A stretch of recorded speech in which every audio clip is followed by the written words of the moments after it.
नमस्कार बच्चों, बीए द्वितीय वर्ष के विद्यार्थियों का स्वागत है। बच्चों, गिरधर कविराय के जो कुंडलियों के भावार्थ चल रहे हैं उसकी तीसरी कड़ी में हम उनका जो छठा कुंडलिया है उसका भावार्थ करने जा रहे हैं। इसमें कवि ये कहना चाहते हैं कि संसारिक जीवन जीते हुए यदि उसके अंदर जो प्राप्त है उस प्राप्त का यदि हमने आनंद नहीं लिया, उसका यदि लाभ नहीं उठाया और जो अप्राप्त है उन इच्छाओं के पीछे यदि दौड़ते रहे तो पूरा जीवन यूं ही निकल जाता है। जो प्राप्त है वो भी अप्राप्त हो जाता है। तो यहाँ इसी अन्योक्ति के माध्यम से वे किसी गोपिका के द्वारा, किसी विरहिणी नायिका के द्वारा अपने हृदय के भाव जो हैं वो व्यक्त कर रहे हैं। वे कहते हैं कि सोना लादन पीव गए, सातवां कुंडलिया।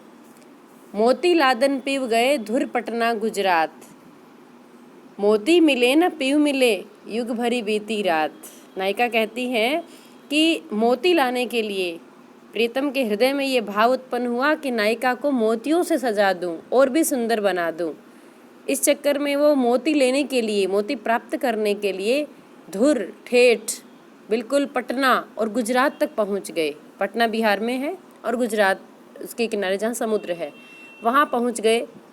ना तो नायिका कहती है मुझे मोती प्राप्त हुए अभी तक, क्योंकि प्रीतम लौट कर नहीं आए, समय लगेगा उनको मोती प्राप्त करने में, और ना ही मुझे प्रियतम मिले। जो प्राप्त था प्रियतम वो भी मेरे लिए अप्राप्त हो गया। युग भरी बीती रात, अब जो मेरी रातें हैं वो एक एक युग के समान मुझे प्रतीत हो रही है, अर्थात वियोग में जो समय है वो बहुत लंबा प्रतीत हो रहा है। जो प्रियतम थे मेरे पास वो भी मैंने खो दिए केवल मोतियों के चक्कर में। युग भरी बीती रात विरहिणी आनी सतावे, चौंकी परी ब्रज नारी पिया को लिख्यो न आवे। नायिका कहती है कि रातें एक एक युग से भरी हुई बीतती है, अर्थात युग के समान बीतती है एक एक रात्रि, और आकर वो मुझ विरहिणी को, मुझ वियोग से परिपूर्ण स्त्री को सताती है।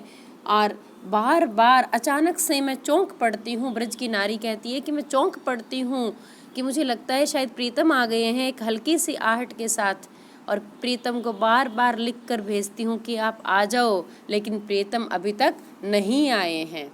कह गिरधर कविराय गोपिका यह कही रोती, आग लगे वही देश जहाँ उपजती है मोती। साफ साफ नायिका कहती है, गिरधर कविराय वर्णन करते हैं कि गोपिका ये कह कह के बार बार रोती है कि वो देश नष्ट ही हो जाए, आग लग जाए उस देश को जहाँ मोती उपजते हैं, जहाँ मोती होते हैं, अर्थात वो देश ही नहीं रहेगा, अर्थात ना रहेगा बांस और ना बजेगी बांसुरी। जब वो मोतियों का देश ही नहीं रहेगा तो मोती प्राप्त करने की इच्छा भी नहीं उत्पन्न होगी और प्रियतम मुझे छोड़कर भी नहीं जाएंगे। तो बच्चों, इस कुंडलिया में देखिए आप, दो शुरू की पंक्तियां दोहे की और 4 पंक्तियां रोला की होती हैं, और कवि ने इसमें ये बताने की कोशिश की है कि संसार में व्यक्ति को जो सुविधा, जो लाभ प्राप्त होता है उसको छोड़कर जब वह दूसरे लाभ के लिए दौड़ता है तो वो दोनों को ही खो देता है। जैसे अपने ये कहावत है कि आधी छोड़ पूरी को धावे, पूरी मिले न आधी पावे।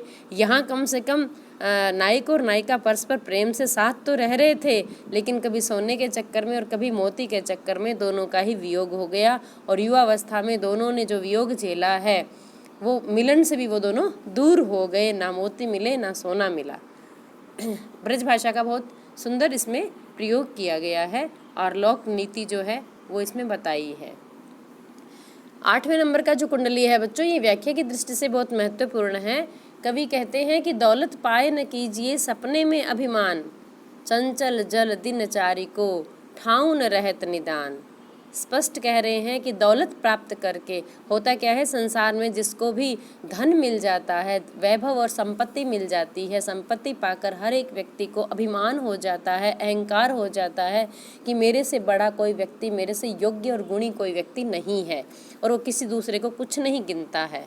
लेकिन यहाँ संसार की और दौलत की वास्तविकता से अवगत कराते हुए कवि कहते हैं कि दौलत प्राप्त करके जीवन में किसी भी व्यक्ति को स्वप्न में भी अभिमान नहीं करना चाहिए, क्योंकि जैसे जल जो होता है, पानी जो होता है, कितना चंचल होता है, बहता रहता है आगे से आगे, ऐसे ही ये जो दौलत है ये भी 4 दिन के पानी की तरह है, जो निरंतर अभी अपने पास आया है, कभी किसी और के पास जाएगा और ये हमेशा बहता रहेगा। ठाऊं न रहत निदान, और इसका निदान क्या है कि ये अपने स्थान पर, एक स्थान पर टिक कर नहीं रहता है। ठाऊं न रहत निदान जियत जग में जस लीजे, मीठे वचन सुनाए विनय सब ही की कीजे। और कितनी बड़ी बात कही है कवि ने, बहुत ही लोक व्यवहार की बात कही है बच्चों कि कैसे जिया जाए यदि धन मिल जाता है तो। वे कहते हैं कि ठाऊं न रहत निदान, ठाऊं माने स्थान, एक स्थान पर ये कभी भी रहती नहीं है लक्ष्मी, बहुत चंचल है पानी की तरह। इसलिए जीते जी यदि आपके पास दौलत है, आपको ईश्वर ने दौलत प्रदान की है, तो इस संसार में आप यश प्राप्त कीजिए, आप उस धन का सदुपयोग कीजिए, आप दान दीजिए, आप दूसरों की सहायता कीजिए और मीठे वचन सुनाए। चाहे आप कितने ही दौलतवान हैं, यदि आप मृदुभाषी हैं, मीठे बोलते हैं और विनयशीलता के साथ सबके साथ पेश आते हैं, तो सबकी सबका आदर कीजिए, विनयशीलता के साथ मीठे वचन सुनाइए, जिससे क्या होगा कि संसार में लोग कहते हैं कितना बड़ा आदमी है फिर भी कितना विनम्र है, कितना मीठा बोलता है, कितना झुकता है। कह गिरधर कविराय अरे यह सब घट तौलत, पाहुन निस दिन चारी रहत सब ही के दौलत। बहुत अच्छी बात कही है, कवि कह रहे हैं गिरधर कविराय कि अरे ये जो लक्ष्मी है ना, ये तो सब घट, सबके हृदयों को तौलती हुई चलती है कि किसका हृदय कितना विशाल है, कितना उदार है, कितना अच्छा है। तो यदि आपके पास दौलत आई है तो आप उस दौलत को लोगों पर लुटाइए, मतलब दूसरों की सेवा कीजिए, दूसरों के उपयोग में आ जाए इस तरीके से बांटिए और मुख से मीठे बोलिए और दूसरों की साथ विनयशीलता से पेश आइए। क्योंकि पाहुन, पाहुन कहते हैं बच्चों पावना यानी मेहमान। निशि दिन चारी, निशि माने रात्रि, रात और दिन मिलाकर कुल ये 4 दिन की मेहमान होती है। रहत सब ही के दौलत, दौलत 4 ही दिन रहती है। यहाँ 4 दिन का जो तात्पर्य है बच्चों वह व्यंजनार्थ है कि जीवन जो होता है एक व्यक्ति का बहुत छोटा जीवन होता है और उस छोटे जीवन में एक निश्चित समय के लिए दौलत अपने पास आती है और उस समय यदि उसका सदुपयोग नहीं किया जाए तो पश्चाताप के अलावा कुछ भी पास में नहीं रहता है। उसका दुरुपयोग नहीं होना चाहिए और उसके कारण कभी अभिमान से भरकर दूसरों को कठोर वचन नहीं कहने चाहिए। तो कवि कहते हैं कि अरे ये दौलत जो होती है, ये जो लक्ष्मी होती है, ये तो सबके हृदयों को तौलती हुई घूमती है, ये तो 4 दिन की मेहमान होती है। तब जब कोई मेहमान आता है तो उसके साथ मृदुभाषी रहना चाहिए, मीठा व्यवहार उसके साथ करना चाहिए, विनयशीलता के साथ उसका आदर करना चाहिए। ऐसे ही उस लक्ष्मी का आदर करते हुए, उसका सदुपयोग करते हुए, उसका सुंदर तरीके से उपभोग करना चाहिए, नहीं तो फिर वो नष्ट हो जाती है। तो बच्चों ये बहुत प्रसिद्ध कुंडलिया है और इसमें लोक नीति जो है, लोक व्यवहार है, धन प्राप्त करके व्यक्ति का आचरण कैसा होना चाहिए उस पर कवि ने बहुत जोर दिया है।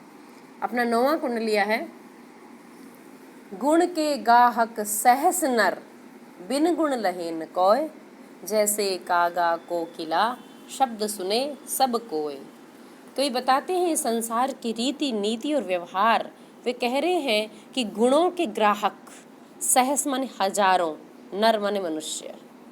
इस संसार में यदि किसी व्यक्ति के अंदर किसी भी प्रकार का कोई गुण है, जैसे नृत्य का गुण है, किसी में चित्रकारी का गुण है, किसी में काव्य का गुण है, या किसी में काम करने का गुण है, या ईमानदारी का गुण है, या उदारता का गुण है, तो गुणों के तो यहाँ हजारों व्यक्ति ग्राहक हैं, इच्छुक हैं गुणवान व्यक्ति के लिए तो। लेकिन बिन गुण लहे न कोय, जिसके अंदर कोई गुण नहीं है, जिसके अंदर कोई विशेषता नहीं है, उसे कोई प्राप्त नहीं करना चाहता, ऐसे व्यक्ति को कोई साथ नहीं रखना चाहता है।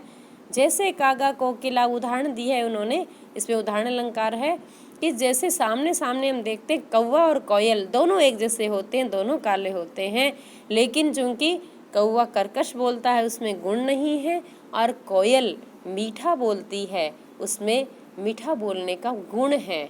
तो शब्द सुने सब कोय, कौवे को देखते ही उड़ा देना चाहते हैं, क्योंकि उसकी काव काव कोई नहीं सुनना चाहता। और जो कोयल होती है उसको सब कोई सुनना चाहता है। अतः इस संसार में जो व्यक्ति हैं वो सभी गुणों के ग्राहक हैं। शब्द सुने सब कोई कोकिला सबे सुहावन। सब कोई कोयल के शब्द सुनना चाहता है, क्योंकि वो मीठा बोलती है, कुहू कुहू। और कोयल के शब्द सबको सुहावने लगते हैं, मन को भाते हैं, कान को सुहाते हैं। दो का एक रंग काग सब भये अपावन। और देखने में कोई अंतर नहीं है, दोनों का एक ही रंग है, दोनों काले हैं। लेकिन कौआ सब प्रकार से अपवित्र हो जाता है, भय हो गए, अपावन अपवित्र। कई कौवे को सब अपवित्र मानते हैं। कह गिरधर कविराय सुनो हो ठाकुर मन के, बिन गुण लहे न कोय सहस नर गाहक गुण के। गिरधर कविराय साफ कहते हैं, संसार में यदि मन भाते हुए रहना है किसी के, तो आप कोई गुण अर्जित कीजिए। यदि आपके अंदर कोई गुण नहीं है तो ये संसार आपको नहीं चाहेगा। गिरधर कविराय कहते हैं, सुनो ठाकुर मन के, जो आप अपने मन के ठाकुर बने हुए हैं, आप अपने मन के जो मालिक बने हुए हैं, इस बात को ध्यान में रखना कि बिना गुणों के कोई नहीं लेगा आपको, कोई नहीं अपनाएगा आपको।